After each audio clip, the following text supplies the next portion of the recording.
All right, let's take a look at the oven. This has to be power at 220 prior to setting up your electrical work.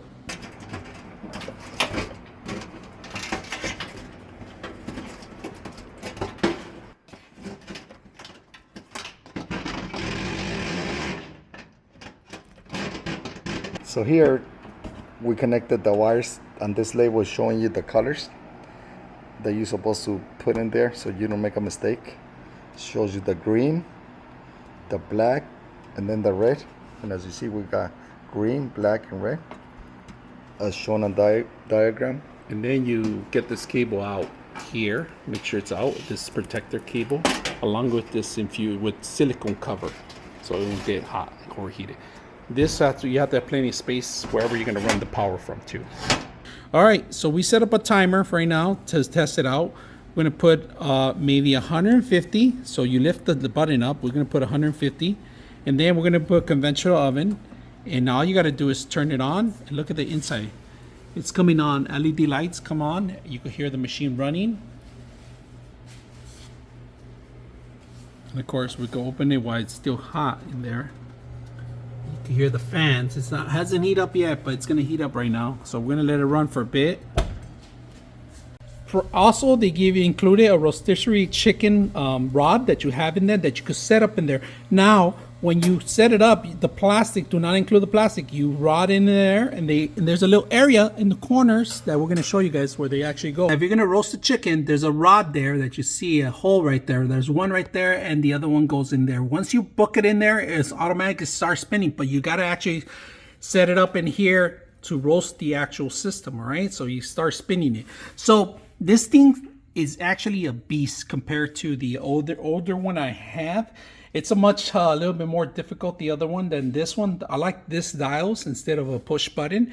Very simple to understand. Anybody can use it. I don't recommend kids using it, so that's one thing I keep away from it. If it tells you how hot it is. In fact, I would suggest use gloves even approaching the actual doorknob, because this gets hot and people forget how hot the glass gets. Now, this is a double glass in here, and you can remove that for cleaning purposes too. And there's different methods that included with the manual how to clean the whole accessory. Out of the box, we were able to cook, but first we had to make sure we cure it. When you cure an oven, you burn out anything that has in there. All right, we're gonna cook some pot pies. We're gonna put one here, 2 pot pies. We're gonna get rid of the little pie here, put them in here. And we're also gonna do some muffins, so we're gonna do that too. We're gonna do them all at the same time. All right, with this one, we're gonna do pot pies, and at the same time, we're gonna do some simple biscuits, all right? And we're gonna put on the tray on the top. And if you guys can see, you have this little handle so you can pull back, but we're gonna just leave it as it is right now and start cooking them and see how well it works. So right now, these have to be at 375. The other ones have to be at a higher degree.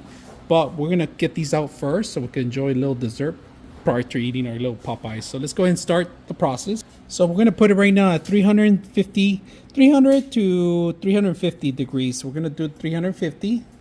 We have it lined up at 350 right now, as you can see. And then we're gonna go back in here and we're gonna do conventional bake, all right? That's what we wanna do. So we're gonna twist it all the way. And that's it. And we're gonna leave it for a couple minutes. We could put timer if you want. We could do that. So right now we're gonna set it up for 10 minutes or 2, 3, 4, 5. And that's it. So right now we put in 10 minutes and we'll let it run.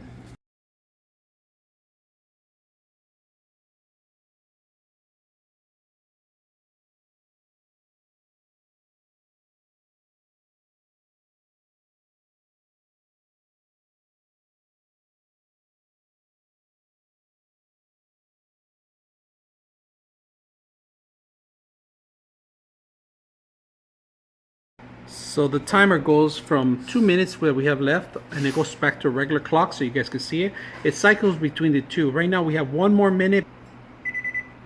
There's the beeping sound. It's gonna turn off the oven automatically. It beeps a couple of times. All right, we just completed the buns, and the cinnamon buns are really hot right now. They're out of the oven, but they're really looking good. We're gonna frost them right now. All right, we're done with the actual frosting of it. They look super beautiful and ready to eat. All right, guys, we just took out the pot pies out of the oven along with the cinnamon buns, and they came out super good looking buns. We're gonna taste them, see how well they are. They're a little hot right now, so we're gonna wait for them to actually cool down. So if you guys can see, you can always test them out by actually poking them up and see how they look. But the cinnamon buns, good, really good.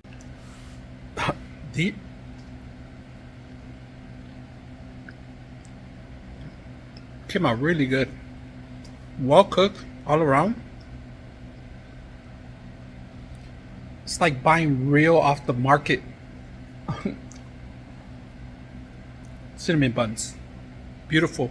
All right, so we tested out the conventional oven. Very easy to install and use. It has plenty of brackets for your needs. All right, you could have 3 or 4 items at the same time heating up. I like the push of a buttons. When you push them up, they pop out, and you go activate them and deactivate them there. You could turn on the timer. You can have multiple timers, heating timers, and your clock at the same time. For the temperature control, it goes to 150 all the way to 500 max, right? On your conventional area that you want, your kitchen, you got to make sure you have the proper setup, all right? When you cut out the actual format, make sure you have 220 on the voltage, all right? I would suggest prior to using it, run it at least for an hour so you could burn off any dust particle or anything out of the box, any plastics and so. And we were very successful in cooking the following things: pot pies and cinnamon buns. So the system is very accurate on the heating part of it, and it's very simple to install if you have the power. So I hope you guys enjoy the video.